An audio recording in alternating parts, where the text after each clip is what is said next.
What's up, hybrids? Welcome back to another episode of the Phantom Hybrid Podcast. This is Hanako, and I'm here with Michelle, and we are discussing episode 3 of Outlander season 6. And the title of this episode is called Temperance. And I'm going to start this episode with one of Casey's favorite sayings: them children need a whooping. She says it a lot when we talk about The Walking Dead because the kids in that show are always doing something that they don't need to be doing, or something that just kind of brings along the danger. Mm-hmm. But I think it's very appropriate here. Yes, it's very appropriate for this episode. They need a whooping.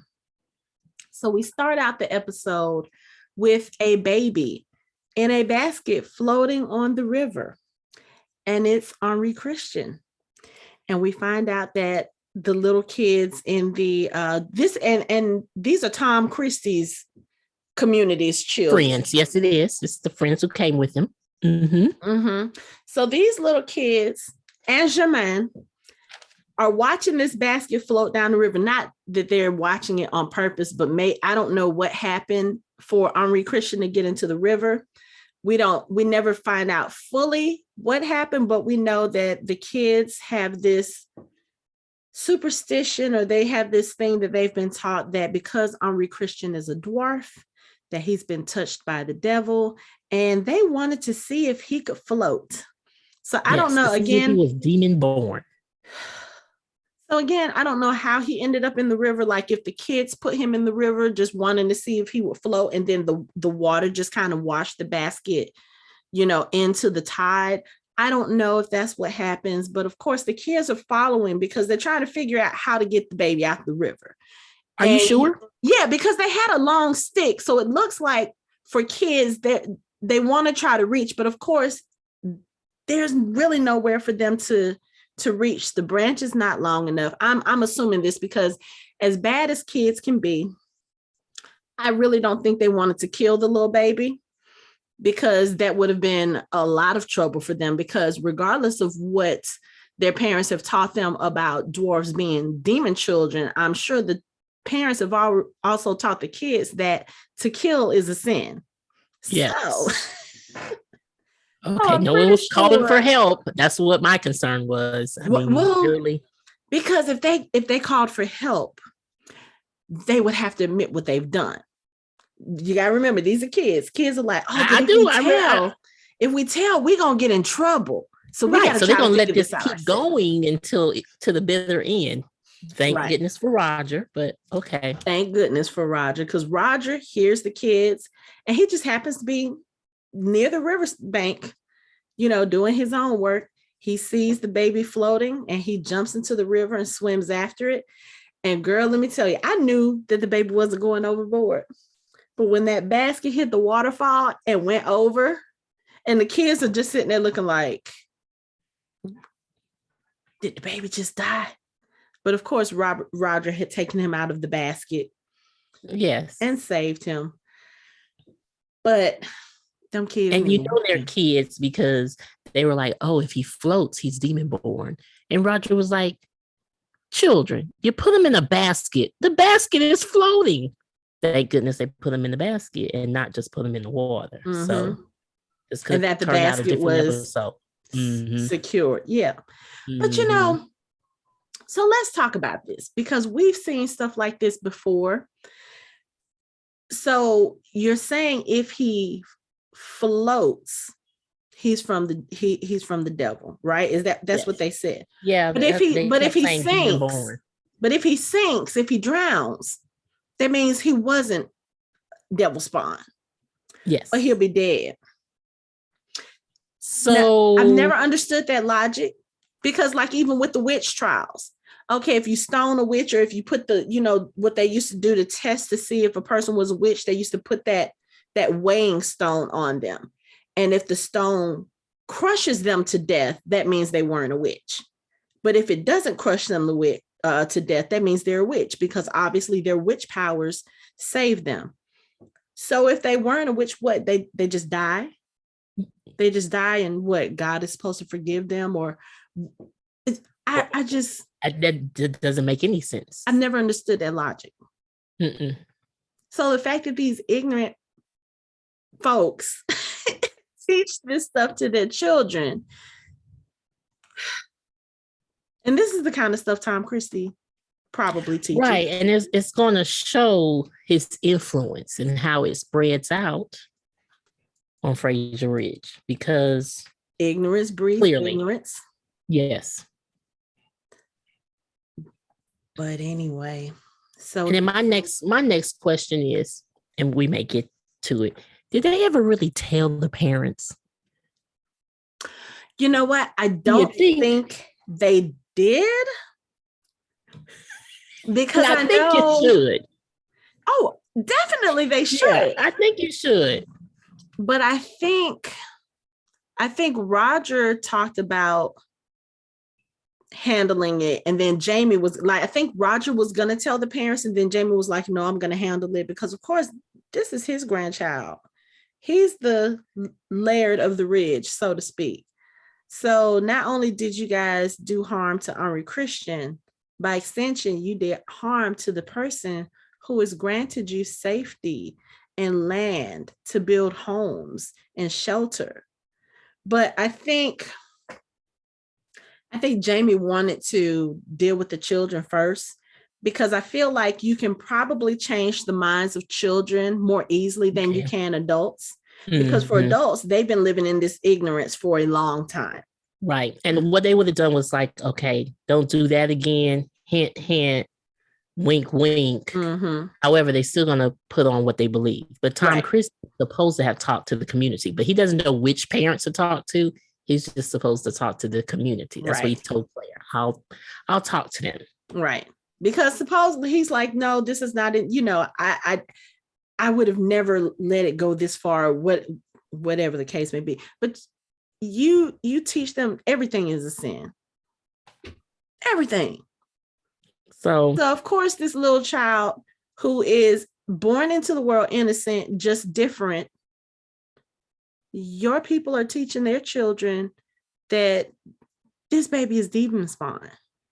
And then we see what kind of impact that has on the entire family, because Marcelly and Claire and Jamie, they're all angry and pissed. But Fergus, let me tell you, I keep saying it, Fergus is my baby. And I knew the hard scenes were going to come in this episode. But oh my goodness, when he has the conversation with Claire, first of all, they have to talk to Germaine, because they're like, you were with him. You know, Marcelly is pissed off. She was like, I cannot believe that you would let these kids place your brother into the river. And, you know, Fergus asked him, he was like, do you think your brother is a demon too? And Germaine says, I thought they'd leave us alone. And we have to think about it. If you look at the kids that were there, Germaine was the smallest one. He's the youngest. So they probably bullied him into it, or said, you know, we just want to see. And what is he going to do? As a child, one, you're trying to fit in, you're trying to have your friends. You don't want to come across as a tattletale. You know, even in those times, you don't want to be a snitch. And you want your friends to like you.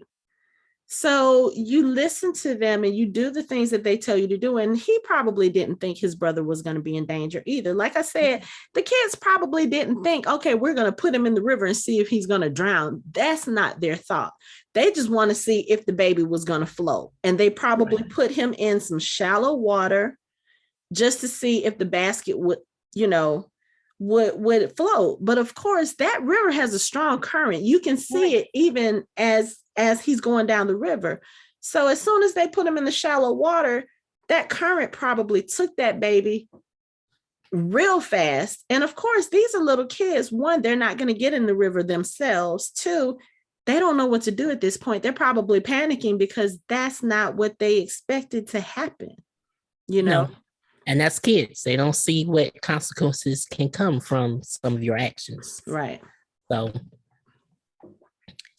But that poor little baby, I felt so bad for him, because he was like, I thought they'd leave us alone, you know? And then, you know, as Fergus leaves out of the house, they're trying to tell him, don't let this bother you. But somebody they literally tried to drown his child. Right. Because And it's he's just different. adding on to how he feels.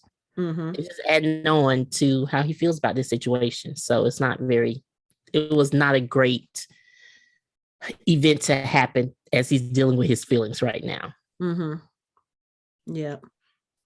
So that's when Jamie sends Jermaine. He's like, look, go find your friends. Tell them I want them in my parlor before supper. And Uncle Roger goes with him. But then, Claire goes out to talk to Fergus. And we find out a little bit more of Fergus's backstory, which we already knew. Fergus grew up in the brothel. And so he starts telling her this story about, in the mountains of France, a dwarf child would be left out for the wolves. And, we've mentioned this before when talking about what may come in this season for Omri Christian. Back then, dwarf children, they didn't really, any type of child that was born with what they considered a defect or a deformity or just different. Yeah, they kind of abandoned them, or, some of them would just kill them or leave them, like in France, for the fairies to take them or that sort of thing. So he starts telling the story about being in the brothels and how dwarves and dwarf children were not treated in a bad way in that sense, but they were, special. They fetched more money because they were considered, exotic or whatever. And so when you first look at it, Fergus, it almost appears like Fergus is disappointed about his son being a dwarf. When he was born, the way that they kind of played it was kind of like, oh, he's disappointed that his son was a dwarf, but it wasn't that. And we learned that in this scene, he talks about he just wants to make sure his son is going to be loved, have a happy life, be educated. And Claire says, yeah, we will make sure that he is all of these things. And of course, Claire comes from a different time, so she knows that that's possible.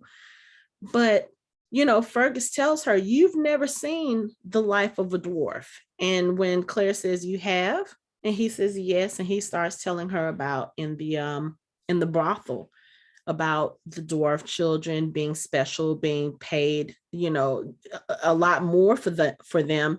And he talks about his friend that was a dwarf that was in the brothel, his best friend, and they did everything together. And he talks about having found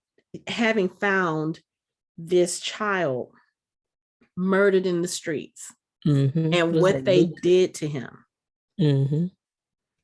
Oh, and then you start to realize that it's not because he was different. It's because of his connection with, I think his name was Luke, his connection with Luke and what happened to Luke. Yeah. But he actually made a good point when he was telling Claire, and Claire was like, okay, well, we're here. We're gonna make sure that this doesn't happen. He's like, but you're not gonna be around forever, and I'm not gonna be around forever, which is true. So what ends up happening? Because then they could be left with, will always be a dwarf. Right. And then you could be left in the area with a lot of the followers of Tom Christie, and you don't know what's going to happen. Or even if they go somewhere else, I mean, he's always going to be looked at strangely. Or there are going to be people who are going to look at him for other reasons, the not so savory reasons, the reasons that, Fergus was in a brothel, or Luke was in a brothel. But, like he says, when Luke was killed, they sent the body to a physician for it to be cut up and sold, because there was supposedly power in dwarfs' body parts. And it's just watching him tell this story. And he was like, this is not the life I want for my child. I don't want him to grow up in that kind of life, that he might be favored or, well taken care of in a place like a brothel because of what he is. And that might be the only life that he has. And of course, Claire tries to convince him that this is not what we're going to do. We're not going to allow this to happen. And like you said, he tells her, but you're not going to be around forever. I'm not going to be around forever. He's going to be a dwarf forever. And it's my fault. And then we come to the heart of the problem, which we've already suspected. He feels like because he wasn't there to protect Marcelly and Claire, when Marcelly was attacked, when she was knocked onto her stomach, he feels like Henri Christian was, damaged in the womb. And he's taken that upon himself. And it's so painful to see him go through that, because Claire tries to convince him that's not true. And of course, Claire knows that that's not true, but she can't really tell him why. And this is where I wish they did tell him about Claire. Like, because I don't understand. Fergus is the most loyal. Right, from the beginning. Yeah. So, and he was there since being a kid. So if you had told him, so when she actually says, this is not your fault, trust me, then we'll be like, okay, this is something that just typically happens. Right. It's no fault of anyone's. But no, they didn't tell him about. So now he's taking on that.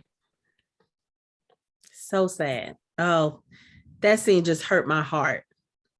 But again, like I said, Caesar Dunboy, who plays Fergus, he's doing a phenomenal job. So glad that they are giving him more stuff to do. They're giving him more scenes, with the family, with Jamie, with Claire. Because like I said, I feel like for the last 2 seasons, we saw him there, but he was not utilized in the way that I feel like his character should be, especially for him to be such an important part of the family. We need to see more of him. And we need to see more of what he goes through and what his struggle is. But oh, it hurt. I cried so much in this episode. My poor baby. So then after this conversation, Claire comes back to the house. And of course, Tom Christie is there. And he apologizes to her because he tells her, my people know I don't believe in such superstition. So I don't know where they get this idea about dwarves being devil's spawn or whatever. Apparently, Tom Christie didn't teach them that part. But again, you teaching your people that other things are sinful or whatever. So it's not like it's a huge jump for them to think, oh, that child is different. That must be. No, it's not. And then we don't know really like what area they were in before. That's what they may have believed. True. Like it was different from where Fergus is from. It's like, okay, they're exotic. We can use them in a different way. This area, they could have just thought, okay, devil born, if they can float or not float, which is again strange of how they figure that out. So it's interesting that Tom Christie keeps saying that, oh, I don't believe in those things. I'm a smart man. But you come to the house to get your surgery and you're like, yeah, I'll let you do the surgery, but you're not going to use your potions on me. I'm going to stay awake during this surgery. I'm not going to take any pain medications during the surgery. And I was just like, so you're about to let her cut into your hand without anything, except you barely for your wanted Bible to drink the whiskey and the whiskey. Now I know whiskey can dull some pain, but it's not that strong. Not enough. No. I need to put my hand in it, bathe in it, drink it. I would need all kinds of things to get through that. And he wants to go through all of this just so he can spank his child. So again, do I feel like again, if he falls off a horse and she doesn't have to run to get any help? Yes. I'm sorry, I do. This time I didn't say kill him. I just said if he falls off a horse, you can take your time. Maybe 24 hours later, you can go get Claire. Let him just sit in it. Man, but let me tell you, during this episode, while he's getting this surgery done, he's sitting there and he's going to read his Bible. And of course, Jamie is standing there. Like he appears out of nowhere. Like it's interesting because I know you have things to do on the ridge, but as soon as he walks into her operating room, you are always just standing there ready with a little smirk on your face too. You need some help. I think he wasn't trying to be Hmm. he wasn't trying to be an asshole, but I think it just kind of it was there just on the surface. Because of course Jamie is looking at him like, yo, I've had the surgery before. Believe me, you want something. She even tries to give him the bit to put between his teeth. He doesn't even want that.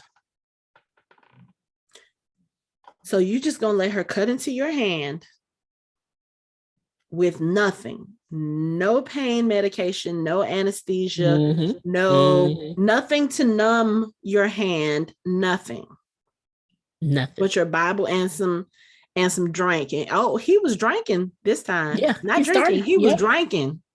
He was. And Jamie did a great thing by helping him read the Bible so he can get through, because he wasn't gonna make it through 2 lines with her cutting into his hand. I'm sorry. Girl, when I tell you I was laughing during this whole surgery, like you just an idiot. You are just an idiot. Yes. But and what, you honestly, see her cutting into his hand. I know. And the thing is, we really needed that after Fergus and Claire conversation. Mm-hmm. There's different points in this where we just needed a tad bit of a break. And this was hilarious. Mm-hmm. We needed it. Because and then you're gonna wait a second. You're getting surgery because I have it on the side. You're having surgery in one hand, and you're trying to hold the Bible and read when you're in severe pain. Mm-hmm. Knock me out. And how are you gonna also too? How are you gonna turn the page? Right. Because Jamie is standing behind you to help steady you so that you don't move. Because of course, Claire's cutting into your hand. Mm-hmm. Your natural instinct when you feel pain is to jerk and try to pull away. But you can't do that because your dumb ass didn't want to go to sleep. So you're sitting there with your hand cut open and your hand on the Bible, and you're trying to do that, and you're trying to drink at the same. It just, the whole scene, I was just like, you just dumb. You just dumb. But he gets his surgery done and he has to stay there overnight. We'll talk about that.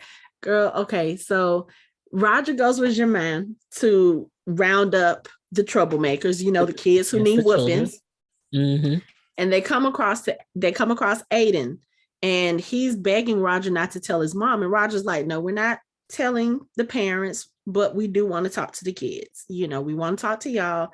And as he's talking to Aiden, he hears Aiden's mom scream, goes into the cabin, and she thinks that I forgot what was it. She had a something in a basket, and she thought it was bewitched or something. Yes, because the noise it was making, and so she's asking Roger to can you bless this or whatever. He's like, I'm not a minister. She was like, oh, I understand that, but the sermon that you did at the funeral last week, we were so moved by Roger's gonna end up being a minister just because. Okay, that's what I was gonna say, because if we on the rate we're going, I need him to realize he is the minister. And I think I do remember, like I said, I do remember that happening in the books.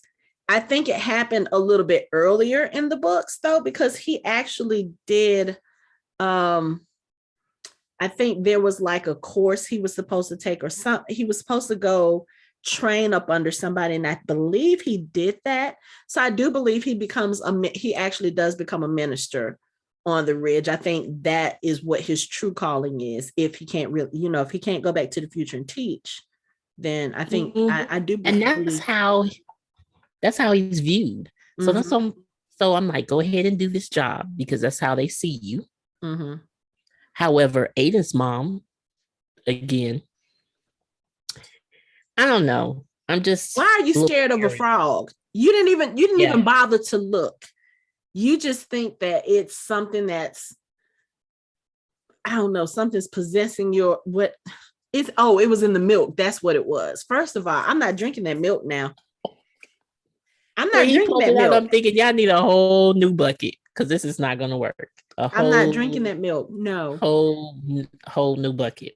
No, no. And I do feel And sorry for her, because she's a little overwhelmed. She does have what, two small kids, no husband. The husband died on the way over. She's overwhelmed. I know, but it just seems like the rate that we're going, and maybe this is just my suspicion from just reading other novels, and we just have Ada's mom pop up, and I don't know her name. I forget her name. Mm-hmm. Is that I'm really hoping she's not going to cause any problems in the future now. Sometimes you know a little bit more than me in the books, but like, I don't think she would never have an issue with Roger and Brianna, but it's just them showing this woman, she's going to have to find her another man. Oh, yeah, I can definitely. see her later depending a lot on Roger when Mhm. he has to go home. Yeah. I mean, it was nice of him in the beginning, a couple of episodes ago. Oh, I'm going to build her a cabin. That's my mission. That's my goal. I'll feel good about it. Mm-hmm. But I don't know. You sit next to her. It's something about sitting next to her in that cabin. I'm thinking she's going to start liking you in a minute if you keep coming around. I'm just saying. Yeah. Because she's talking about how much she I'm misses sorry. Scotland and Right. all this other stuff. And he was like, I'm not going to let you starve. I promise. And I was like, okay, Roger, I'm going to need you to not be Making promises and right.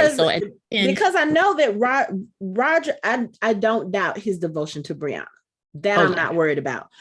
Mm-mm. But I will say this. Sometimes men can be a little naive. Mm-hmm. And I'm kind of starting to see that with Roger. Like, I don't think that, what's her name? Widow, is it McCallum? I think, I can't remember her last name, but I think like, I see her getting dependent on him, like you said. Mm-hmm. And it's just, you have a young son who needs a father figure. And I just don't want her to get it in her mind that that's going to be Roger. Yeah. Because Roger already has a child. Yes. A family. Yes. Yes. And I'm sorry, just my opinion. And Roger and his authority and the way he's walking around, he's looking really good. Oh, yeah. So, yeah. She's a widow, she's single. Right. But I'm going to tell you now, she don't want that fight with Brianna. No, she doesn't. She don't want that beef. She would not be prepared for that. Not at all. Because Brianna is a whole different breed of woman.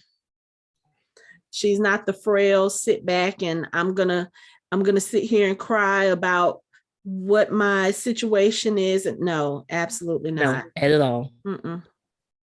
She don't want those hands. At all. She don't want at all. So she just needs to go ahead and like learn to keep her distance. Like, thank you, Roger. Especially in those times. Roger, you don't need to be in that woman's house. See, that's what I was thinking. Like, literally, he helped, and then he's sitting there, he's comforting her, and she's already vulnerable. And I'm like, please don't let this be an issue. Yeah. We don't need the whole, oh, well, I thought he, No, you didn't. He's building the cabin. He's helping me with my son. No. Yeah. We don't need them issues. Nope. Not at all. Not at all. I can tell you now, we're going to have those issues on the ridge. We just don't need them with her. I'm just saying, we're going to have some issues on the ridge. So yes, we are. Now, going back to his wife, Brianna. Okay. When you are making things for your son, please don't make things that are from the future. And the spinning wheel. And then, the spinning wheel too. I didn't think about the spinning wheel. But then you make him a car. He's going vroom, vroom. It's a vroom, vroom. It's not a car. It's a vroom, vroom. However, you made him a car. So I understand Brianna feels the need to create. And she feels the need to make things a little bit easier for them on the ridge. But baby, we don't need people calling you a witch too. No, and then also at this point, I'm gonna end up suing you for copyright because clearly I don't need things to be out before they need to be out. So then you start to question if they really keep up with time travel. Then what really came first? You understand what I'm saying? Like, did the person who created the car, did they actually see his toy when they were visiting maybe the aunt in the city? You know what I'm saying? So please stop making things that was in your time for your child. Mm-hmm. Yeah. That complicates things. I'm just saying. It's just it. And you have like to you do some said, explaining. Right. Because Marcelly is like, why do you call them rooms? And she's like, oh, it's just a sound that he makes when playing them. Okay, but where did he get that sound from? Where did you come up with this idea for this spinning wheel? Even though it's nice, and Marcelly took to it. She was like, this is gonna make it easier. Yeah, which I'm glad because Marcelly needs something to distract her from all the bullshit that she's going through. Right. And then she said it will make her get quicker with her work so she can spend time with the Barons. So she's enjoying the invention. Right. But you're going to have to do a lot of explaining. I know Claire told her to not hide who she is and that she can't be afraid, but I need you to act with a little more caution, Brie. Just a little bit. Because you doing a little too much. First you got the matches, now you got the spinning wheel, and there was something else that she had. What was it that she had invented last year? Had something to do with the water running. I don't remember. She invented something else, but yeah, I'm gonna need her to. No, that's later. She did. No, she did something last year too. It was like, maybe it was like a latrine or something that she had created. She did something last season too. So yeah. Mm-hmm. I'm shaking my head at her right now. Because when your mom does it, she does it what people don't really know. She's using it just to help with the medicine. Mm-hmm. What you're doing is going to start a new fab on the ridge. All the ladies on the ridge is going to want a spinning wheel, and it's going to spread out to when they travel. I got this spinning wheel. I have matches. I'm just saying, just make little changes, just little ones to make life easier. Little ones. A little bit. But this is Brie. She's headstrong. Right. And she needs a purpose. Clearly. She does. And it can't be the, I'm just going to sit here and wait to get knocked up type of purpose. So because that's all they're expecting her. Well, not Claire and Jamie and all them, but everybody else, that's all they're expecting. Oh, you're the wife. You're supposed to be helping out. And, the only worthwhile thing you can do is get pregnant. No, she needs something else to do. Look, maybe she needs to teach them badass little kids. That would be great. Yeah, I don't know if I see Brianna as a teacher though. I don't know if she has that patience. Because what was her career focus in the future? So she was I think she was a history major at first, and then she switched to engineering. So I think she switched to engineering after Frank died. So that's what she was doing. Okay. So it makes sense for what she's doing here because that's always been her interest. Remember when she took Roger to the school for Frank's memorial ceremony or his dedication, she was talking about the construction and the architecture of the campus. So it makes sense. It does. But you got to now start to create some things that are on your own and different than recreating something that has already been created and you have seen it in different forms and you're just recreating it.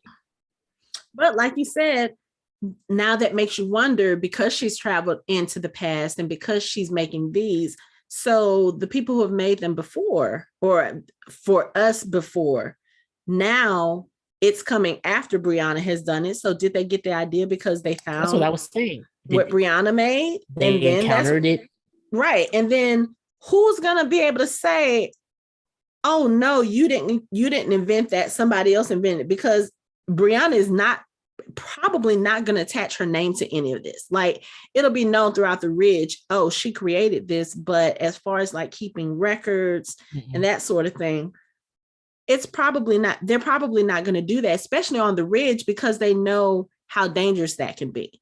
Think about what happened with Claire writing down all of the stuff under the guise of Dr. Rawlings, and then it accidentally made its way out there, and then she got found out.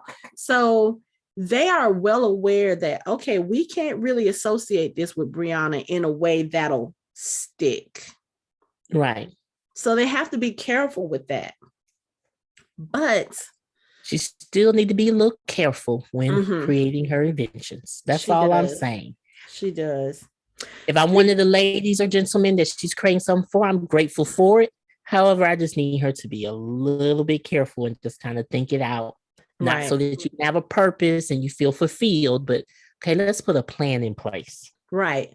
But the other thing too, I think, is that kind of like I feel like they should have told Fergus, and like we feel like they should have told Fergus about them coming from the future. They need to let Marcelly know as well. I think they do. That's family, aside from anybody else on the Ridge. And Ian already knows, he figured it out because of Ottertooth. So now you kind of need to let Fergus and Marcelly know as well, so that they're not in the dark about things. I know Marcelly would probably look at it like, oh, so Claire, you are a witch because you traveled through time. But it will make sense to her, a lot of the things, even though she trusts Claire. So yeah. And I think it would make things a lot easier for them. And I think Fergus and Marcelly would do a good job of keeping that knowledge, kind of like Myrta. Myrta was the last person I would expect for them to be like, oh, okay, so this is what's going on. But you saw Jamie was in conflict because he knew of certain things that was going to happen, and it was contrary to what they were trying to do. So Myrta was like, you are doing everything opposite. Like, you're here as the right-hand man of Bonnie Prince Charlie, but you're doing what you're trying to do to sabotage his campaign. Like, what the fuck? What's going on? Right. So and then a few times he did even say, and just because Claire said something to you, like, what's going on? So at that point, you kind of had to tell him so that he could understand why you're saying one thing, but you're acting another way. Like, it doesn't make sense. And I feel like if Dougal would have known that as well, things would have been different. But of course, you can't tell. I don't think Dougal would have been. That wasn't a good person to tell. No, because he really would have looked at Claire as like a witch or an enchantress or someone who was taking Jamie away from what he was, quote unquote, supposed to be doing. So I don't think Dougal would have been. Colum, maybe. I think if Colum had been told, he might have been a little bit more open to it, especially given that the bard that used to come and sing at the castle specifically sang a song about the people who traveled through the stones. So Colum might have been a little bit more open-minded to it. But yeah, I think at some point they need to tell Fergus and Marcelly. I don't know if they do in the books, because again, I haven't gotten that far, which I was just looking at the books today and I was like, I want to read the books, but of course, when the hell am I going to have time to do that? You don't have time. So I might have to try the audiobooks. Now, I have heard the audiobooks are really, really good because of the narrator, and I cannot think of her name right now, but apparently she does an extraordinary job with all of the different voices and the accents. So I may just have to do the audiobooks. But again, I may do that too. Audiobooks is weird for me, especially like and even like trying to listen to other podcasts, because most of the time I'm at work. And when I'm not at work, I'm here at home and I'm either recording the podcast or editing the podcast, which means I don't have time to listen to any others at home. Trying to listen to them at work is so different because I'll be listening and then I'll get so into what I'm doing work wise. And then I look up and 20 minutes have gone by and I have not absorbed anything that I've been listening to. So it's weird with podcasts and audiobooks, but I'm going to have to figure that out because I really want to know what's going on in this story. And well, one of our panels, they did say that the audiobooks were fantastic. And a lot of people did listen to on their way to work and come home from work. I'm the same as you. I'm only working like 10 minutes from home. So I don't even think, because I think for me, it's 5. It's probably 5 and 5 minutes. And that's not a lot. No. So and then I tried to listen to, I'm like you, I tried to listen to an audiobook one night where I didn't want to have MSNBC on in the background. I didn't want any shows in the background. So I said, okay, let me listen to the Bridgerton season 1 audiobook. It may have played for 3 minutes and I woke up in the middle of the night and it was still playing. Yeah. So clearly I understand that it's like finding the time to listen to and actually pay attention. And that's the thing, I think, because there's so many things going on that it's just hard to like focus. Like even if I start listening and I start cleaning up, once I get into that zone, I'm tuning everything out. So I'm gonna have to figure it out because I do want to know what happens in the books. Like I said, I've read up to book 6, I think. Yeah, I've read up to book 7. I've read up to book 7. And I think book 7, I'm kind of sort of like, I don't really remember much of it because that was the book that I kind of got bored halfway through. So I don't remember much about it, but I also had a lot going on at the time that I was reading it. So that's one of those things, like I'm reading it, but I'm not really absorbing it. So I need to go back. But yeah, I'm like curious, like, do Fergus and Marcelly ever really find out what Claire, Brianna, and Roger are? I think they do, but I'm not sure. But they need to. At this point, they need to know. And in the show, they need to know. They need to know they are family. That is your son. You keep saying, you're my son, you're my daughter. Okay, so tell your children what's going on so they can better understand what's going on and they can better, deal with that. Although I think too, I feel like maybe if Fergus and Marcelly know the truth, maybe they'll start to act a little bit differently and maybe people will start paying attention to that. So I don't know. It's kind of like one of those damned if you do, damned if you don't. But they're the part of the inner circle. The inner circle should know what is going on just in case something pop off. Right. I do believe that. Like right now when they have to make the decision of about the upcoming war and the sides they take, they're going to follow Jamie no matter what. However, it would be nice to know why. Oh, this is the reason why we're doing this. Yeah, I agree. And we're going to make sure we can get other people aboard kind of on the side, but trying to help out the cause. Yeah. And we can keep all our eyes and ears open to all the noise that's happening, just in case, we don't want anyone getting caught up, going to jail, killed. We can all kind of protect each other. So they all kind of need to know. Yeah, I do feel that too. So while Tom Christie is getting his hand sliced open, his daughter is being nosy, looking in the window, trying to see what's going on. She's loving him in pain. Oh, I would too if I was her. But also you have to remember he's probably getting that hand fixed so that he can grasp that belt so that he can discipline her when he feels like she's not doing what he wants her to do. So she's probably just looking, trying to see, okay, this is what's going on. And, again, she has stated that she has that she is curious about healing and everything. So maybe she's looking like she can't be there because, of course, her father would, one, frown upon the fact that she's there watching Claire do this.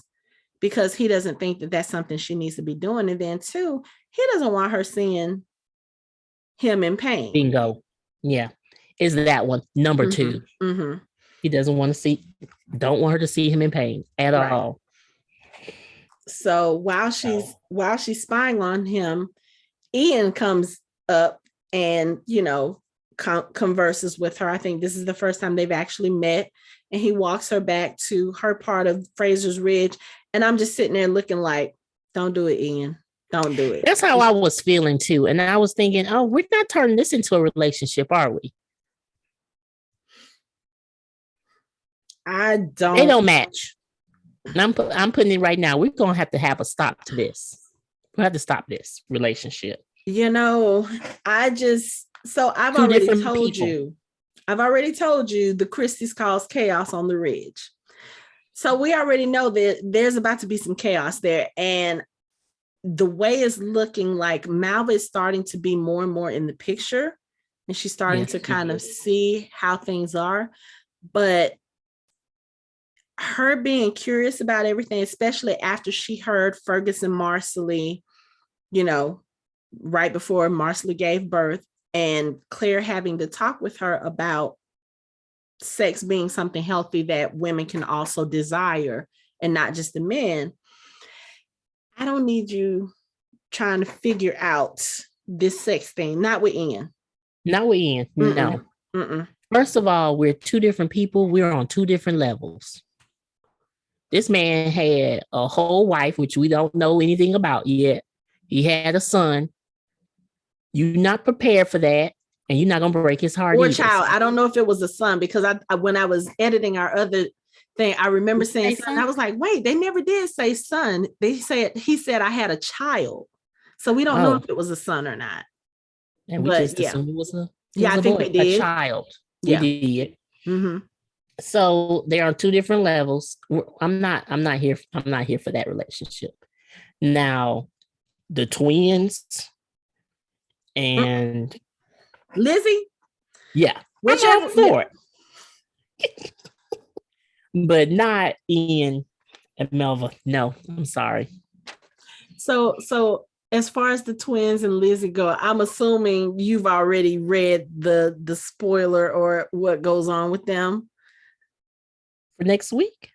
No, well, just in general with them, because I have not. I try not to. Not to. I'm going by just watching it and a little bit of tidbits you give me from the book, and that is it. But you can kind of see how it's going, because they always do with the camera, the three. They like go from her to one brother, then back to her, to then the other brother, then cross. So I'm like, okay. Yeah, because it's all three of them.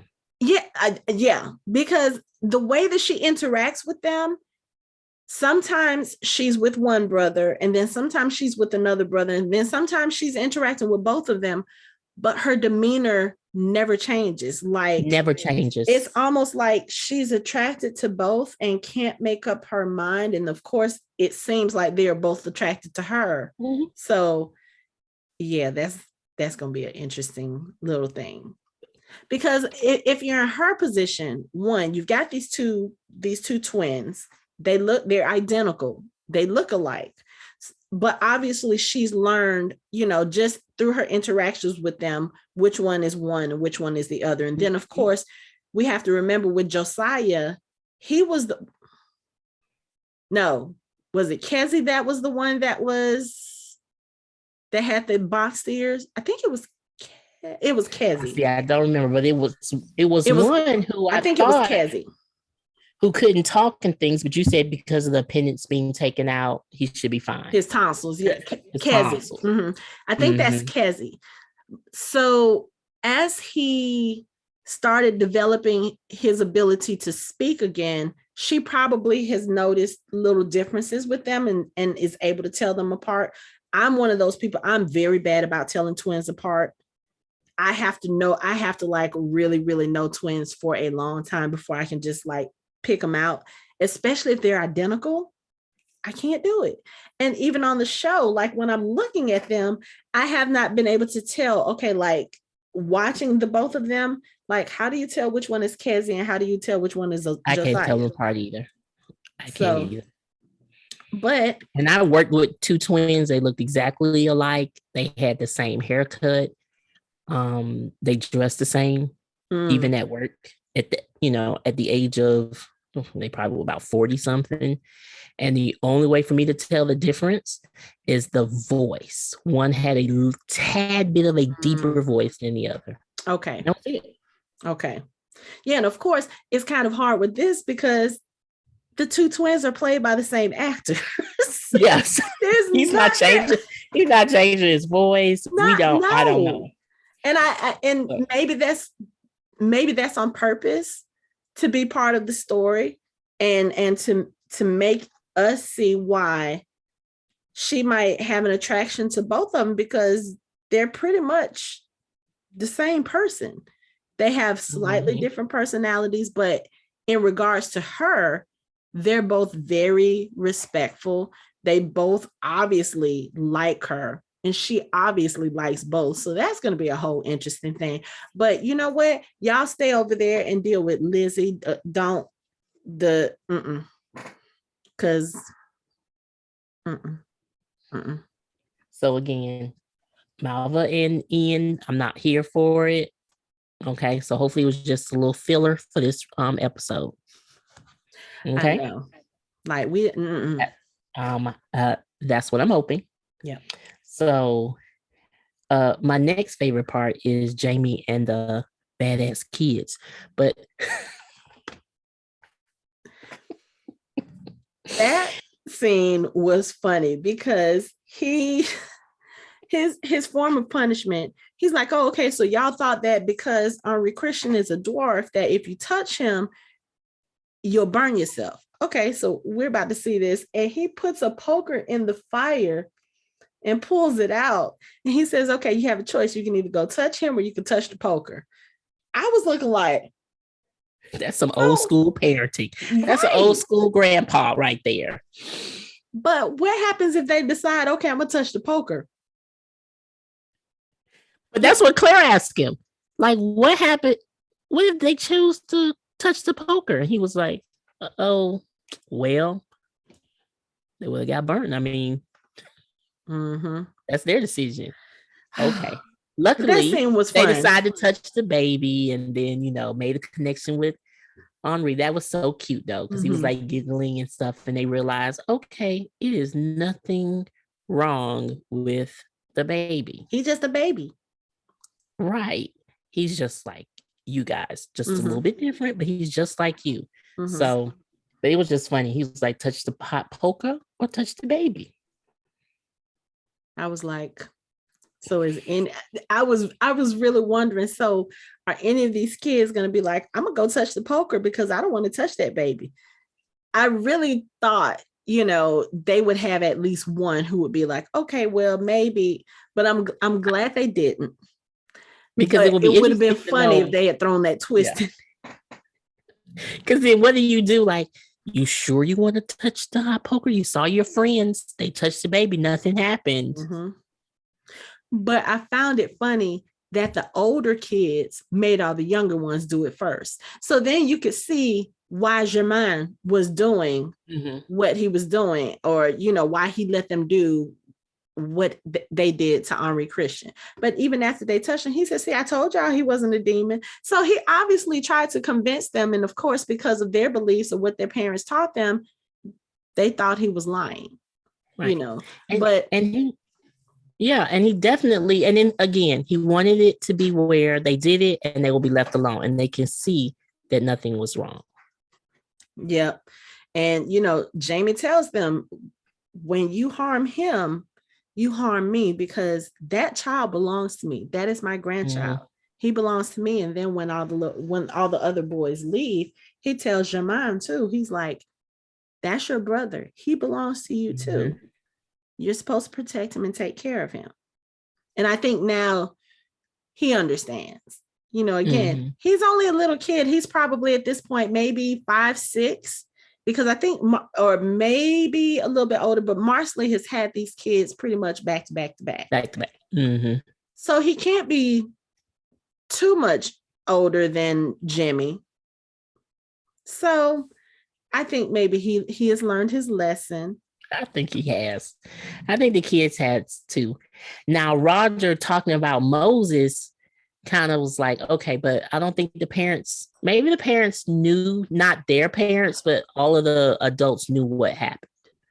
So when he talked about Moses, and you think, because I was like, I don't know, they were because not when in he their talked head. about it, it's almost like they were looking like, oh, okay, this is a good Right. sermon. And then the little kids were the ones who were like, so I So don't it think the wasn't really for parents the knew. kids. It wasn't for the parents. Mm-mm. Because I'm like, the parents are looking around like, okay, Moses. Right. Sounds good.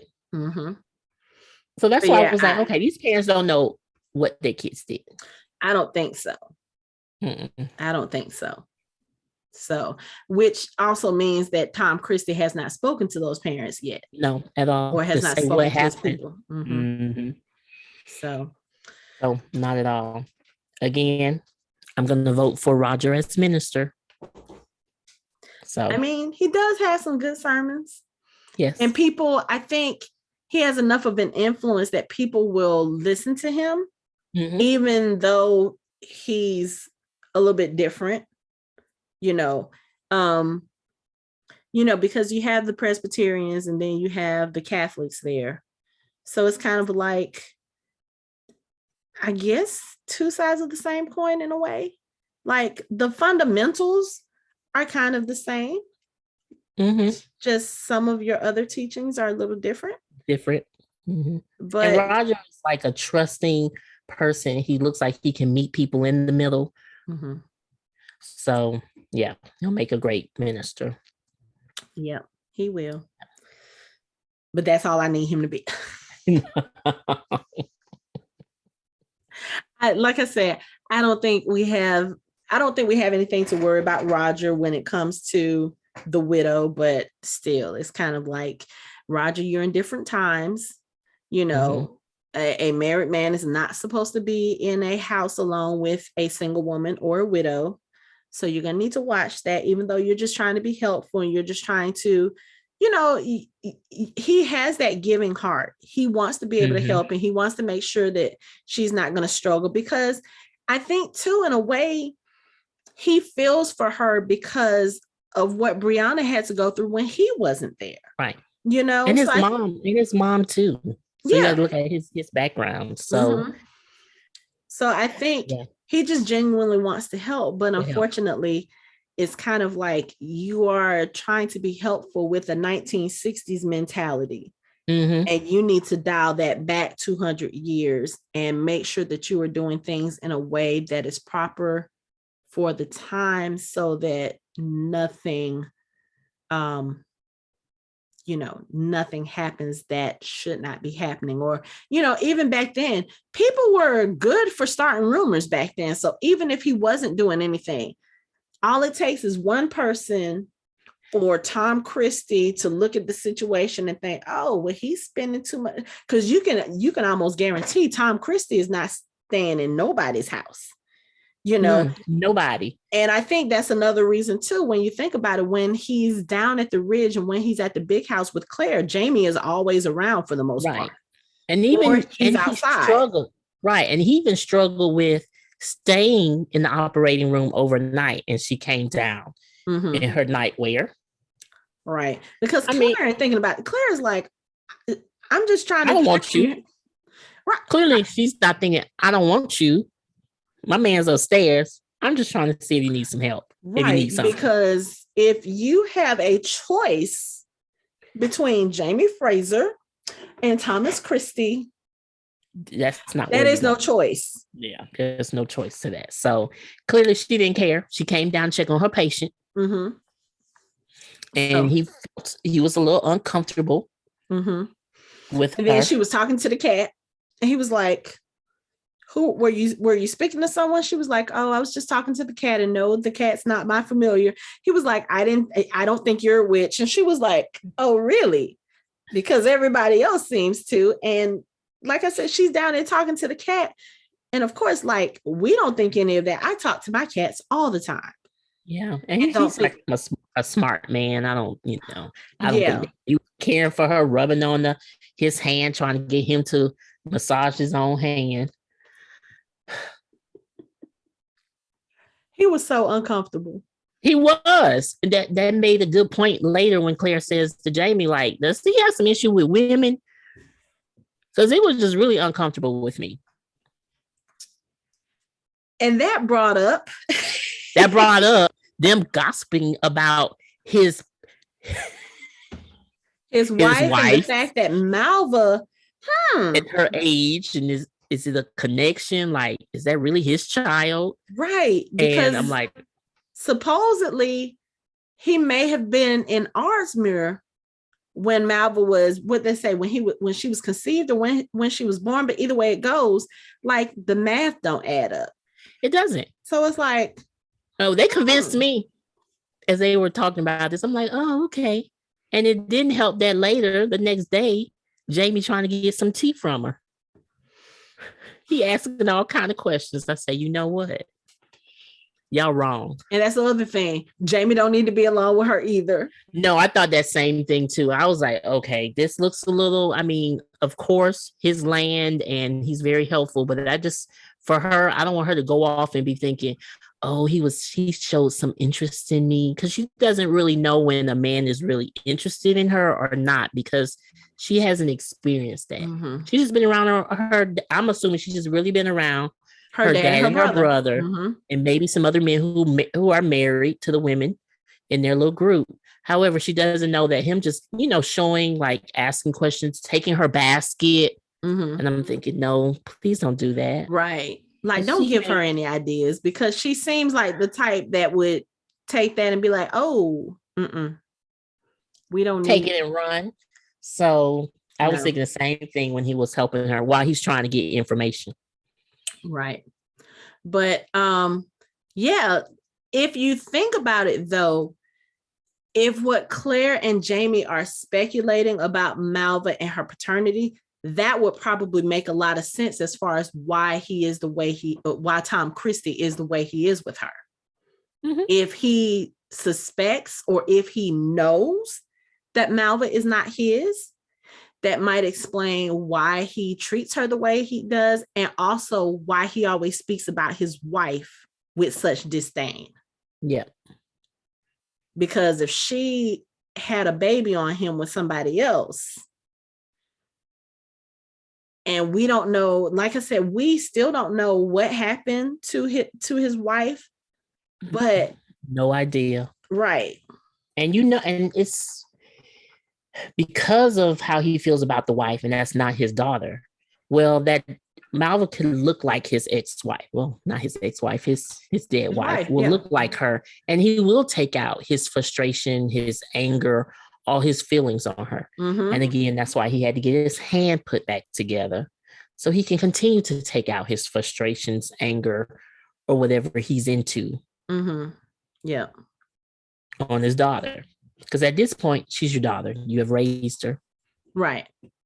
But the other thing too is Malva seems like an educated girl. Maybe not as educated as Claire or Brianna, but she seems to me like she might know some things, yes, and she seems to, when we see her working with Claire, she seems to pick up on whatever Claire is showing her, even though we've only seen it a couple of times, but she's very attentive. We know she has the interest in like healing. And of course, to be a healer, you have to be smart. You have to pay attention, because there's so many things that can go wrong when you're dealing with medicines and, stitching up people and all this other stuff. So she has to have some kind of intelligence, natural intelligence, if not necessarily book smarts, because her father may not have, allowed her to do whatever.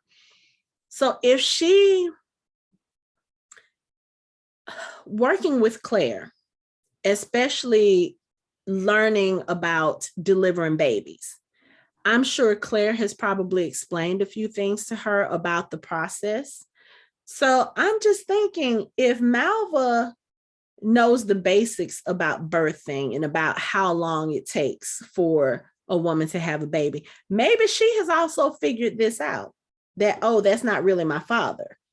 And maybe that's one of the reasons why when he's trying to beat her or whatever, she's looking at him with glee when he can't spank her, or why she sits there and she takes it when he does. Because like you said in the last episode, he told her to pull up her skirt. She pulled it up and she looked like she was just going to take it. And then I believe it's at the end of this episode where we see him actually spanking her because his hand is healed. Is that this episode or the next episode? Yes, it is. So yeah, and the look on her face again was like, oh, okay, here we go again. Right. And she didn't utter a sound. She didn't. Mm-mm. So I feel like she might also know that, and she might understand that that's his way of taking out his anger about the whole situation.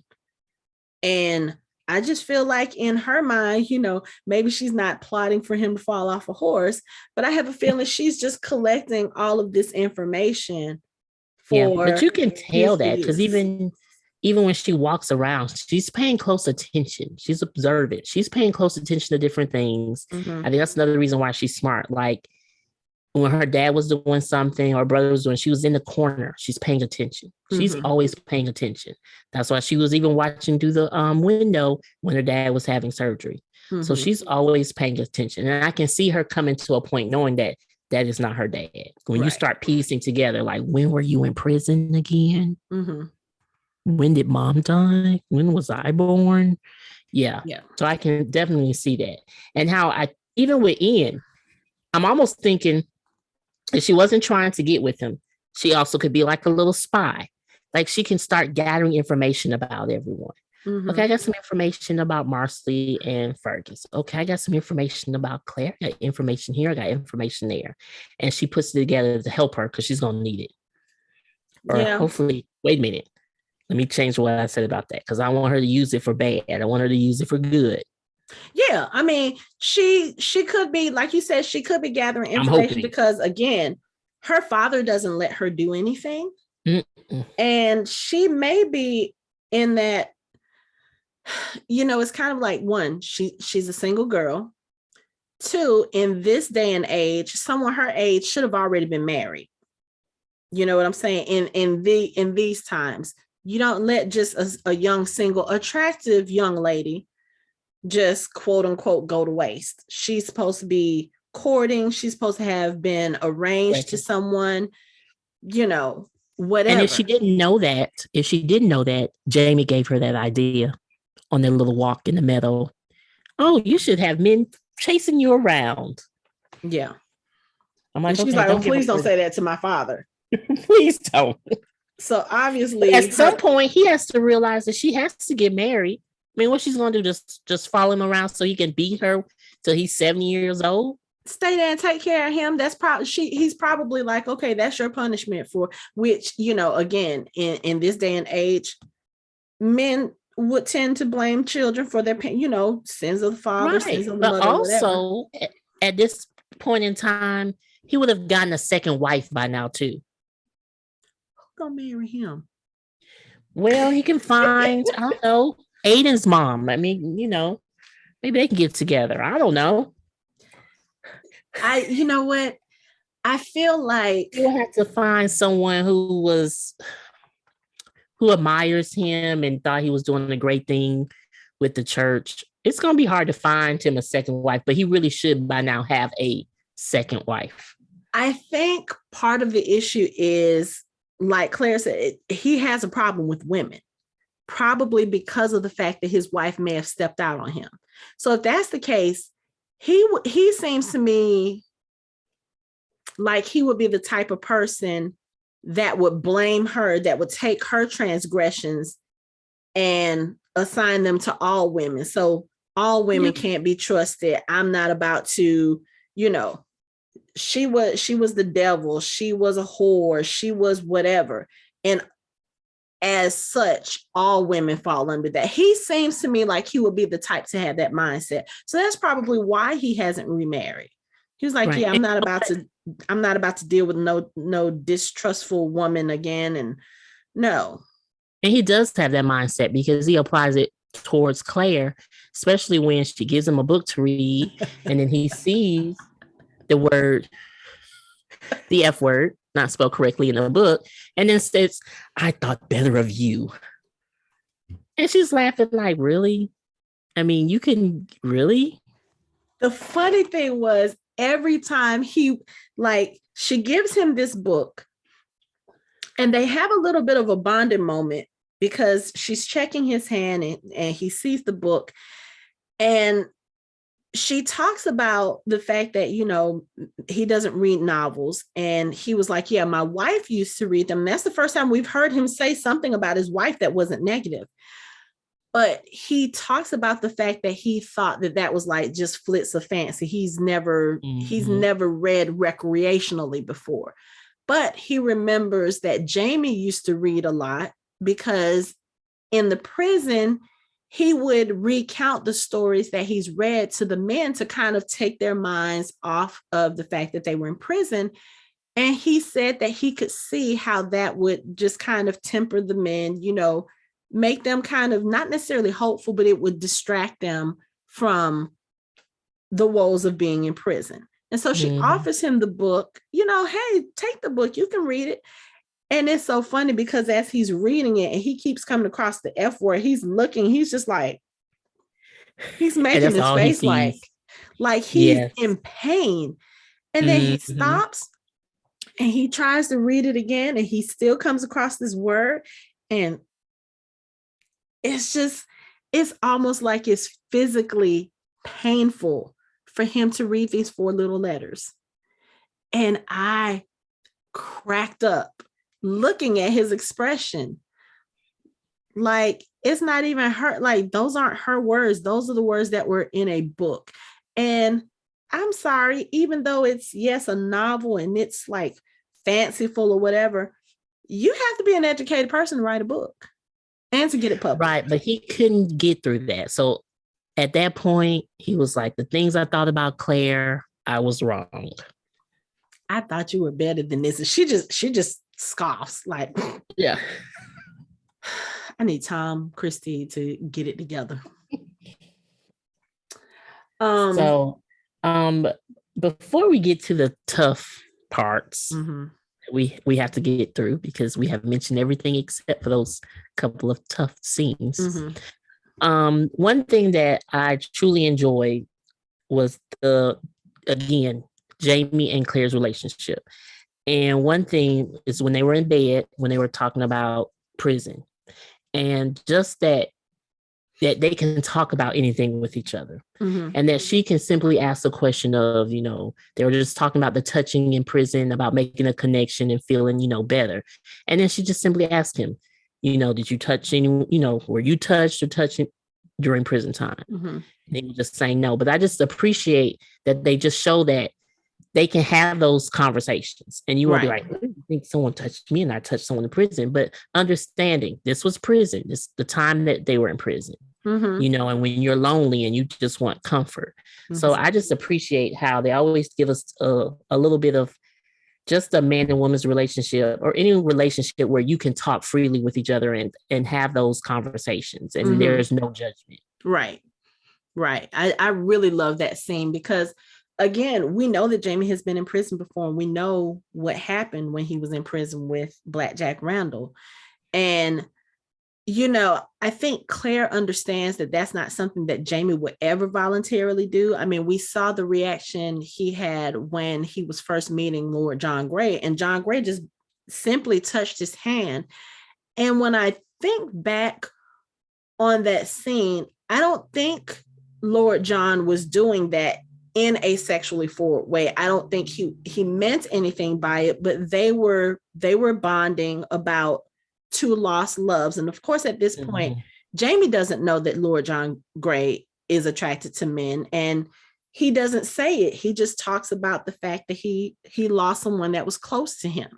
And you can kind of understand how, like, he didn't specifically come out and say, yes, this was my lover, but the way that he relayed the story, you could tell that was who this person was to him. And I think Jamie got that as well. But when Lord John touched his hand, I don't think he meant anything suggestive towards it, But just the fact that they had just had that conversation and then he did that, and Jamie's last touch by a man was not gentle, it was not It wasn't. consensual. So I think Claire understands that Jamie would not voluntarily do that. Like, there's nothing about Jamie that is gay. We are very aware of that. Yeah. But the fact that he understands that, okay, sometimes when people are in prison, that happen, because Yeah, the most of those loneliness or men, just finding comfort. It was really not even about being gay, it was just finding comfort. yeah, And I just like that she was able to ask him that question. Now he was like, no, because I pretty much just really thought of you. right. And he was like, my men respected, my men looked at me as their lair, so they would never approach me in that way anyway. No. And I love the fact that they continuously, like, when Claire was in the future, she always thought of Jamie to kind of ground her or to comfort her. And Jamie, in his time, again, at this point, he thinks Claire is gone. He She's doesn't not coming back. happen to her.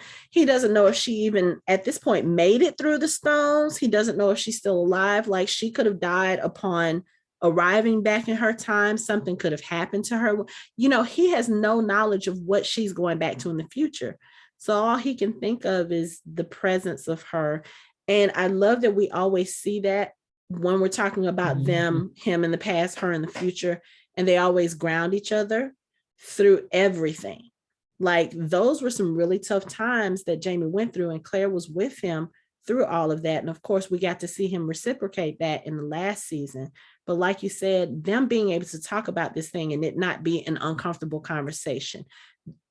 It was just a naturally flowing conversation. Natural, very natural. And everyone could just, I think of your daughter when I'm saying this, everyone could just hope for a relationship where you can, again, have conversations without judgment, just about what you've been through, how you feel about it. And hopefully Jamie can give that to her when she comes to a point when she's ready to talk. Because at some point, she's going to need to talk to him. Yeah. Because I have a feeling, I don't know if she's going to voluntarily tell him about her ether use or if he's going to happen upon it and see what she's doing. I'm thinking happen upon it. Yeah. Because now it's being too blatant. Like, it's just too much. Yeah. She's, because I think even when she goes downstairs to check on Tom Christie, she wanted to. She wanted to. But of course, he's in her surgery bed, so she can't just. And he said something, because if he was passed out, she would have got her little cloth, poured some on there, went outside on the porch or something. Yep. I have that's really what she really wanted to do. Yeah. So hopefully it's going to come to a point where someone's going to find out. And just like she has helped, like they have helped each other through many issues, that he can help her through this. He can have those hard conversations about it. So yeah. So before we get to the hard parts, there is that other scene with Ian and Malva where they're talking, and I think we see a little bit of the struggle that Ian has here, because he's talking to Malva, which I like that he does have someone closer to his own age to talk to, but still it's Malva, and I don't quite trust her. Yes. I don't quite trust her. But I love the fact that he's talking about his time with the Mohawk, because of course she asked him about it, and he talks about how he feels like he's kind of in between two worlds and he doesn't know where he fits in. But he's like, well, I know I always have a home with Uncle Jamie. He would give me the shirt off his back if he could. And she was like, oh, so he treats you like his own son? He was like, yeah, yes, pretty much. He's giving me my own land to farm here, but I don't know if this is where I'm meant to be. And it's kind of hurtful, and it's kind of sad, because that Ian left Scotland not because he wanted to, but he was literally kidnapped. Yeah, I'll say he had to. Yeah, he was kidnapped and they had to go after him. So they followed him to it was the Bahamas, right? I Yeah. believe They so. followed him to the Bahamas and then they ended up washed up here in the New World, and he's been with them. And then he went to the Mohawk and then he came back. And it's kind of like, again, at this point, we still don't know what happened to Ian with the Mohawk. But I can imagine if you've been gone with them for however long it was, I believe it may have been a couple of years, because Jimmy was a baby when Ian left. Like, Brianna gave birth as they were coming back with Roger. So, and when he comes back, Jim is probably about 2, maybe close to 3 years old. So he's with them for a few years. So whatever it was that caused him to come back, probably the death of his child, because again, like we said, he mentioned that he had a child. I cannot see Ian leaving without his child. So we know something didn't happen. I mean, we know something happened that wasn't great. You know, that was very tragic, painful. And you know he has a connection with them because, again, he had a wife, which we don't know anything about at this point, and he had a child with that wife. So again, you know, that's another part of you. Yep. And then we see when he came back, he had the tattoos. His hair is different, and even though he's been back on the ridge now, he still has the same haircut. He still wears a lot of the trinkets and, you know, symbols of the Mohawk. So we know that that is very much a part of him. So he probably is like, I don't know where I fit. You know, I'm not in Scotland anymore. I wasn't here to establish the ridge, you know, with them, and I was with the Mohawk and I'm not. So I like that he has someone that he can kind of just say that to without somebody judging him or saying, well, you know, Ian, you're part of our family. He may be, but he may not feel that way after being gone for so long. Right. So I like that his he has somebody to talk to, but and his perspective of things are different. And you can tell that when Jamie was the Native American representative, because again, that's like his people. And we don't know why he left, because he may have not wanted to leave. Right. We don't know. And so it'll be interesting to see, you know, his story whenever it comes up. Yep. All right. I guess we got to talk about Fergus. Well, go with the tax day. Or would it be considered tax day? What is it when you pay your taxes? Quarter day? Quarter day. Okay. That day. Well, yeah. Well, no, because we got to start with the first part. Because Marcelly, when she comes back to the house and Fergus is there. And he's got a drink in hand. Yes, and they should have called you know, defects on him, because the kid's in the other room. I'm hungry. Can I get something to eat? So, of course, Fergus is drowning his sorrows in drink again. And at this point, Marcelly has had enough. And I don't blame her. I don't blame her. She is pleading with him. Tell me how to help you. Tell me how to help you. He was like, you can't help me. There's nothing you can do. And he talks about how we know Fergus feels helpless. We know he feels like he doesn't contribute. We know he feels guilt for not helping her. And he's like, he's putting all of this burden on him. And so Marcelly does what she thinks will help take the burden off of him. And she admits to him that she was the one who killed Lionel Brown. Like, he didn't just die. I took some, I forgot which herb it was, but she was like, yeah, I killed him because he threatened to hurt our family again. And I was not going to let that happen. And so I can protect our family too. Right. But instead of appreciating that, it makes Fergus even more upset because he feels like Marcelly, as a woman, should not have had to fight his battle. I don't need a woman to fight my battles. And I'm just like, can y'all please tell Fergus that y'all are from the future so y'all can school this boy on some proper? Because when he said that I don't need a woman, I was like, Fergus, you dumbass. But again, he's raised in the 1700s, and this is the mindset that they had back then. So basically, after this argument, he still talks about, wanting a drink. Yeah, I know how you can help me. You can give me a drink. She's like, oh, okay, I can give you a drink. Okay. She pours the alcohol over his head, and she's like, get out of my house. So she kicks him out at this point, which I felt so bad for her because she breaks down after that, because that's not what she wants. Again, Marcelly is ride or die for Fergus. Right, but she has begged him to stop drinking, And then it didn't help coming home and you're like ignoring the children. Because for one thing, I know you're a great dad. Right, exactly. And to just be home where you're in the alcohol, you're in that whiskey, that your kids are in the background literally screaming about some food. Dad, I'm hungry. Right. And I'm begging you to stop drinking, and you can't tell me how to help you. And then I try to help you, and that wasn't good enough. Yeah, I felt the same way. I felt bad for her, but then I was thinking, he's at a point where I wouldn't want to kick him out because I'll be worried they will do something stupid.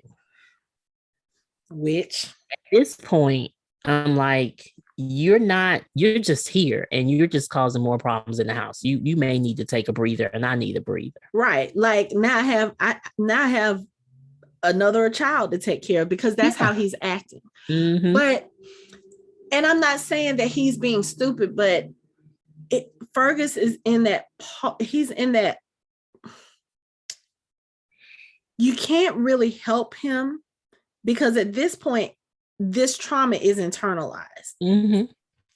And nothing that anybody can say to him is going to help him at this point, I feel like, except for maybe Jamie. And we do not see that conversation until towards the end of the episode, when it's almost too late, because Jamie comes back from his little walk with Malva, and he sees Fergus going into the woods, and something about that just does not feel right to Jamie. Jamie has good instincts. He follows Fergus into the woods, and we see Fergus slit his wrist. And girl, let me tell you, so I knew that was going to happen this season, because that's like the big thing that happens in the books. Like Fergus tries. I didn't. Yes. I'm sorry. I didn't know. Fergus tries to kill himself in the books. And I knew when they said that Fergus's story was going to be hard this season, I was like, oh, okay. So we're going to see the attempted suicide. I was not prepared for it to happen then, because he was walking, and I really didn't think about, oh, this is what's about to come up. No. When Jamie saw him and went, Fergus, and I saw it as it was happening, I was like, no, I'm not ready. Michaela turned to look at me like, what the fuck? And then Fergus slit his wrist. I just burst into tears, because I was not ready to, like, I needed to be mentally prepared to see that on screen, and I was not. And I didn't even see the ratings warning at the beginning of the episode, where suicide was one of the... And I did. So then at that point, and then there was the voiceover talking about what you do as a parent. I think it said something about being a parent and what you would do to protect your kids. And I'm thinking, this shit's about to go down right here. Mm-hmm. It was. And then I didn't know if this was going to be attempted suicide or a completed suicide. I didn't know. So. Right. And that comes after the, like you said, the quarter day. This is where, back in Scotland, what they used to do is all of the tenants of the laird's land, they would come and pay their quarterly taxes for the property, or give their offerings. And they have something like that here on Fraser's Ridge. And what happens is Fergus is, again, drunk. And he's in the house drinking. And of course, Marsley is there, and one of the guys from the Ridge, he comes in and just starts kind of harmlessly flirting with Marsley. Flirting, yeah. There's a little bit of flirting going on. And well, I don't think it's flirting on her end. Marsley is she's just being friendly because the guy was like, okay, well, since you're taken, do you have a sister? And she was like, yeah, my sister's all the way in Scotland and she would not be doing with the likes of you. She's being playful. Mm-hmm. But of course, Fergus is drunk and he's looking at it as, a flirty situation. And then of course you have the Bugs who are sitting there gossiping about Fergus because, or they're looking at him like, oh, he's drunk. And they go into the other room. And then when Fergus comes out of the house, there is another couple there from the, from the Ridge. And they've been watching him too. Right. Yeah, they've been looking. And they're, they're very judgmental and they're looking at Fergus with this nasty look. And of course, Fergus at this point, he was like, what's why are y'all looking at me? What's going on?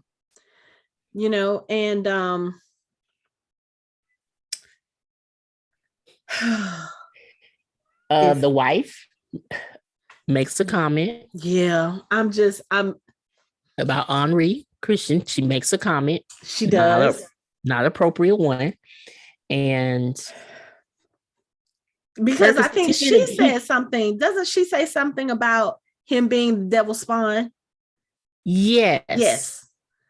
Because she and her husband, they come out and they're walking past Fergus and literally their noses are turned up like, So Fergus tells him, he was like, whatever you have to say it. You've been staring at me all morning the same way you stare at my son. He was like, have you never seen a man with one hand before? Mm-hmm. Or a dwarf?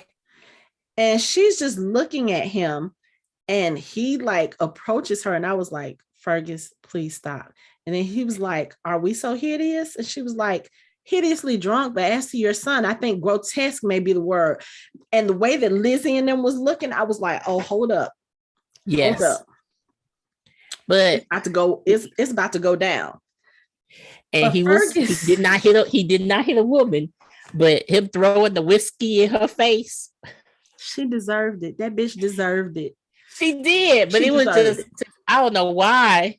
I thought it was funny because she threw that whiskey in her face and then start beating up on the husband. Yeah, well, the husband, I guess called himself trying to take up for his wife, and that ain't what you want because Fergus may have one hand, but he's still young and he can fight.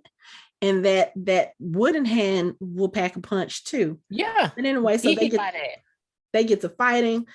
Claire and everybody, they come up, they're trying to figure out what's going on. And Claire's like, what's going on? And he's like, oh, this madman attacked me. And Lizzie was like, yeah, deservedly so, because you shouldn't have said what you said about the baby. And Claire like, what happened? Right. And then she tells Fergus, she was like, yeah, surely it's a curse from God that the child looks this way. And Claire was like, bitch, you said what about my grandchild? Right. Like, Claire looked like she was about to fight. Once Lindsay said it and she turned around and the wife started talking to her, like, start saying those things, she was about it too. Right. And then, of course, she started saying, hit you.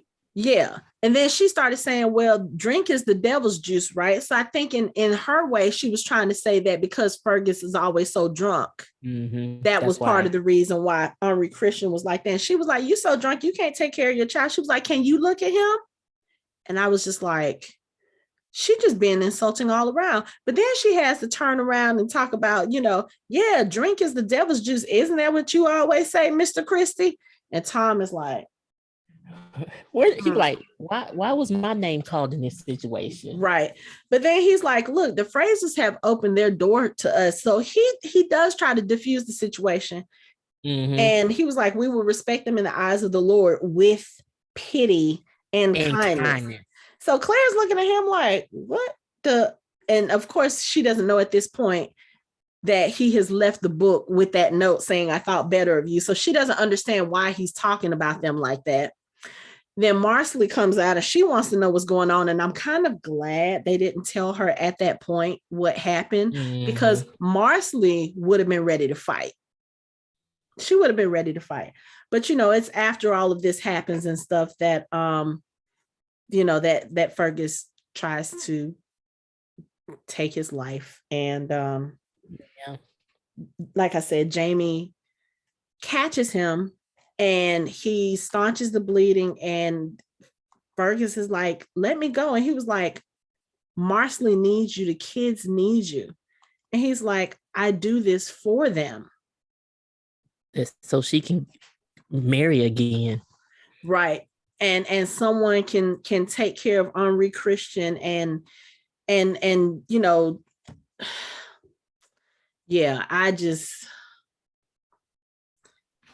I couldn't. And then he goes on to tell him all the important things that he does. Mm-hmm. And he's basically like, look, you are an important part of this family. You are my son. Mm-hmm. And I'm like, y'all need to say this shit a little bit more often, because that poor Fergus, he needs to hear it. And I know this is one of those, he's in that time where you don't coddle the men like that, but he needs to hear it. He needs to hear this. He needed an intervention. Well, yeah, that too. But they don't know about interventions back then. They don't know about it. But I know, but Claire could have thought of, let's all sit around and figure out, why is he drinking? Let's really talk to him. I think, but I mean, we always say one good conversation. But here's one the good thing. Conversation with Jamie. Claire can't talk to anybody about their addiction when she has her own that she's fighting. She's looking at what she's doing, probably not even as an addiction. It's a coping mechanism. Mm-hmm. And for her, she doesn't think that what she's doing is bad off. So maybe she's looking at Fergus and she's rationalizing it in that way as well. She's like, oh, okay, you know what? He's just using the alcohol to cope. It'll be okay. He just needs time. Claire probably didn't think that it was bad enough for Fergus to, to try to kill himself. All the conversations she had with Marcelly about this situation, she could have, those little midnight conversations her and Jamie had in bed, mm-hmm. She could have said, you may want to pull him aside and just talk to him. Mm-hmm. Honey, just talk to him. I'm like, what you mean? I don't know, but something is not right. Right. But the other thing too is, I think he really did need to be reminded of how important he is and his contribution. He definitely did. Yeah, like Jamie said, you took care of the family while I was at Artsmere. Mm-hmm. You helped me in my print shop, and you helped me through my grief about Claire. He was like, with this one hand, you made the finest whiskey to ever pass my lips. And then let's not forget the most important thing. You lost that hand saving Jamie's life, keeping mm-hmm. him hidden from the redcoats. That's the most important thing, So, no, you're not useless. Right. But then he says, you're labeled as useless, but you could show people what a useless man, your label, can do. Because mm-hmm. he says what a useless man like you can achieve. Mm-hmm. You're the only one that can show your son that. Yes. What a you may have useless. This useless. You may have this label, but look what you can achieve. Right. So that was powerful. Yeah. And Jamie also tells him, he said, it's not what you can give or what you can provide that we need. We need you. We mm-hmm. need you. And Fergus says, I'm not who I once was. And he was like, I don't know if I can be that man again. And Jamie is like, you can.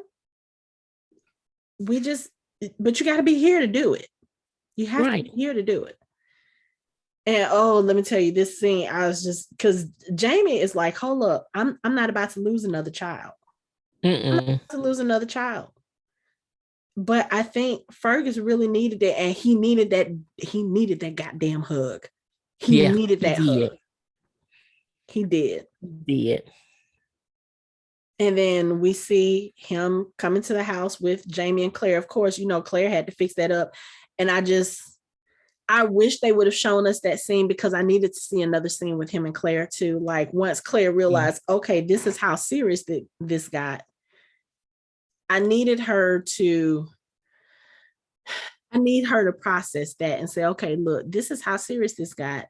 So maybe if this is what him, quote unquote, coping led to, maybe I need to address my own issues. I really feel like that should have been kind of like the eye opener for her. Like, okay, we can't keep ignoring the things that are bothering us, because it will overwhelm us. It will. It's just like, you can give the best advice, but you can't even use that advice for yourself. But isn't that always the case? It is. That's what I'm saying. So for her, until she hits, like for him, he hit rock bottom. Mm-hmm. This was his rock bottom. Yeah. She has to hit bottom. Because if not, she's like, for her, she doesn't have a problem. Right. But Fergus goes home, and of course, Marcelly is there to welcome him with open arms, and he tells her never again. He makes that promise to her right there. Never again. He's not going to drink. Mm-hmm. He's going to get his act together. And I just hope that he does. Because like I said, Fergus is my baby, but so is Marcelly. Marcelly does not deserve what Fergus has been putting her through. Even though it's not like he was doing this because he wanted to. And it's not like he was doing this because he was trying to be cruel to her. He really felt like he let her down. Right. And that's one hell of a burden. Emotional things that he had to deal with. Mm-hmm. And like I said, that's one hell of a burden for somebody to carry, especially when you already have low self-esteem because of your situation. Right. And of course, people back then, they're not looking at him as important. They're like, oh, he's got one hand. What can he do? He can't help in the fields. He can't help build the houses. So it's like, back then, people only put a worth on your person depending on what you can do and what you can provide. And again, that's what Jamie tells him. That's not your worth to us. We need you, period. Right. But I can name several things, several things you have done with one hand. Right. And the other thing is, I don't know if the Ridge knows what Fergus did to lose that hand, but yeah, Fergus has done for Jamie what none of them would ever be able to do. Mm-hmm. So, yeah, whatever. Stop worrying about what the Ridge thinks of you, Fergus, and worry about what your family thinks of you. That's the only thing that matters. Right. And to understand that it didn't matter. That was going to happen with the Browns. I mean, if you were there, you would have been dead. Right. Jamie could, we can all feel that way, but sometimes stuff happens and you wasn't there. Yeah. And it's okay. But he had, like you said, he had to be reminded of just his worth in the family. Mm-hmm. You are important, Fergus. Don't forget that. So then after that, Claire and Jamie, they go back to the house, and Major McDonald or Lieutenant McDonald is there with some redcoats and a cart. And he has, the governor has granted Jamie's request to give the Cherokee guns. And he's like, yeah, we're going to deliver these guns. And Claire just kind of looks around, and Jamie is like, okay, so what does this mean? She was like, yeah, it's starting.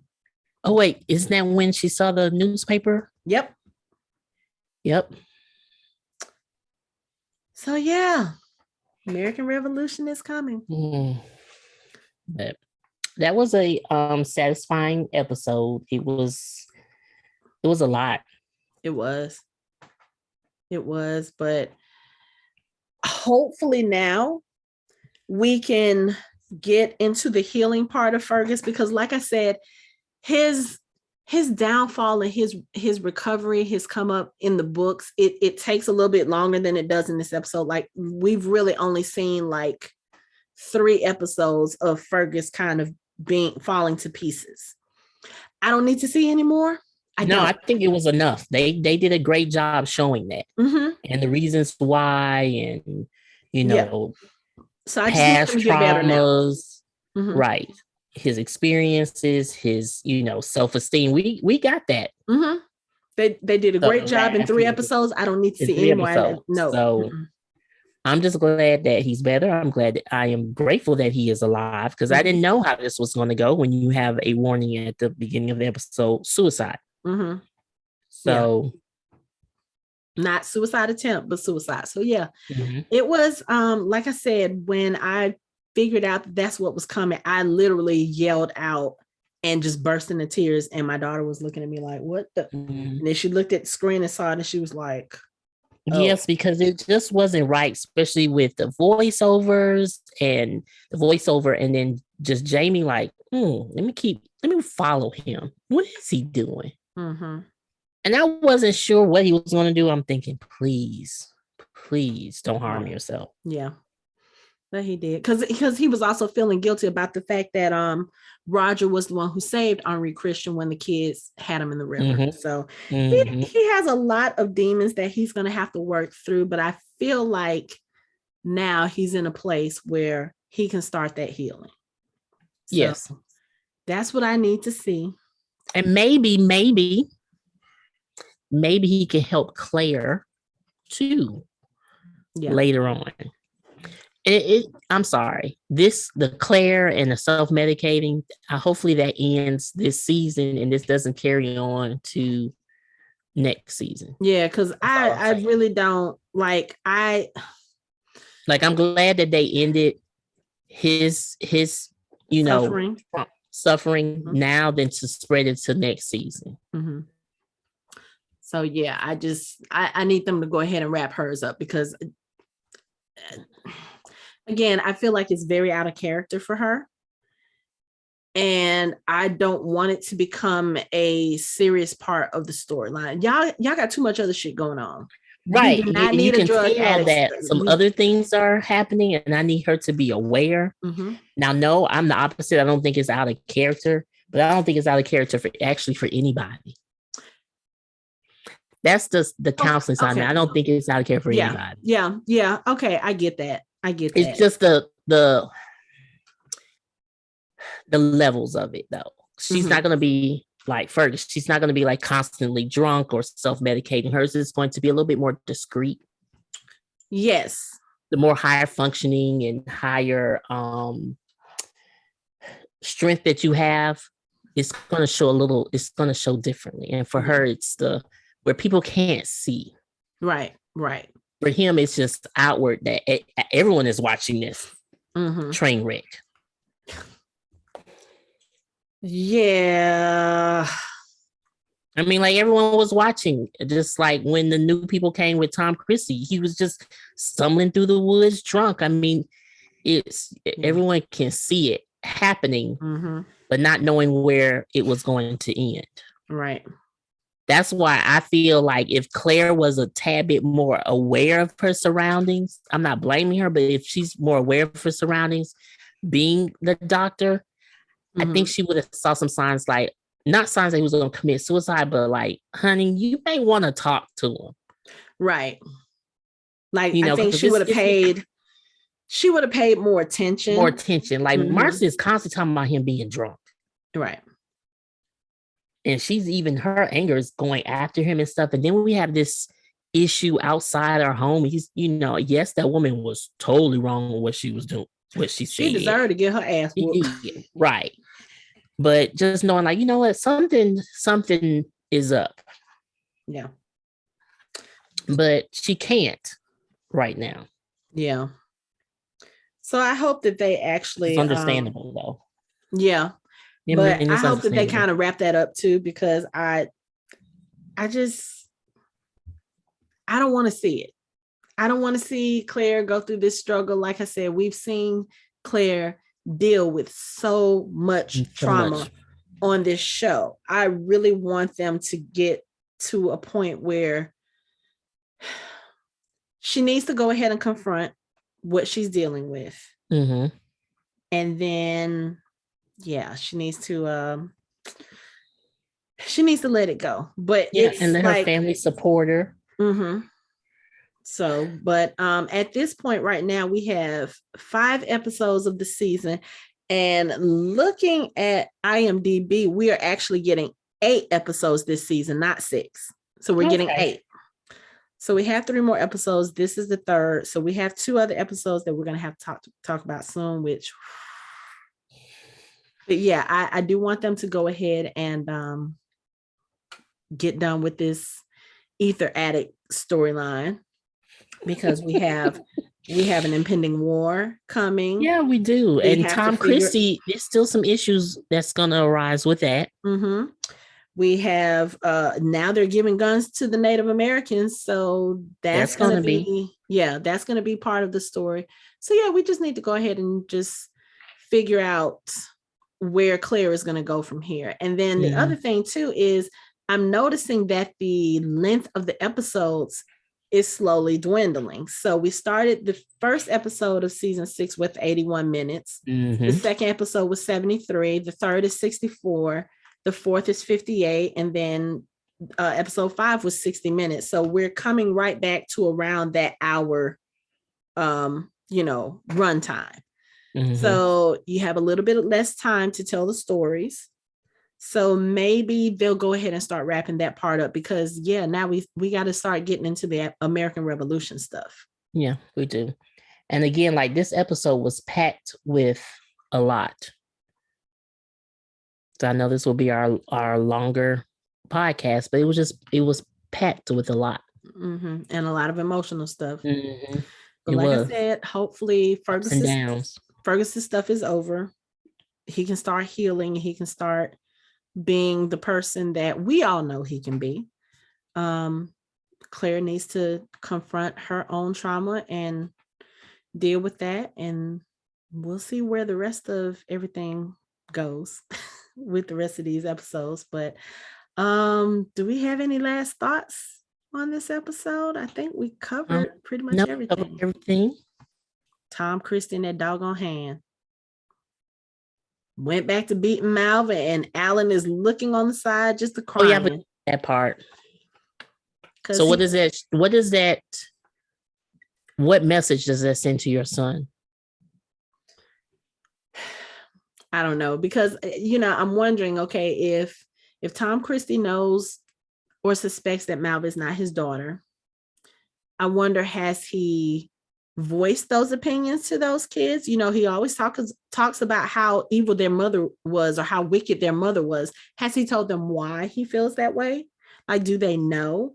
And if so, does Alan realize that his father is punishing Malva because of their mother's sin?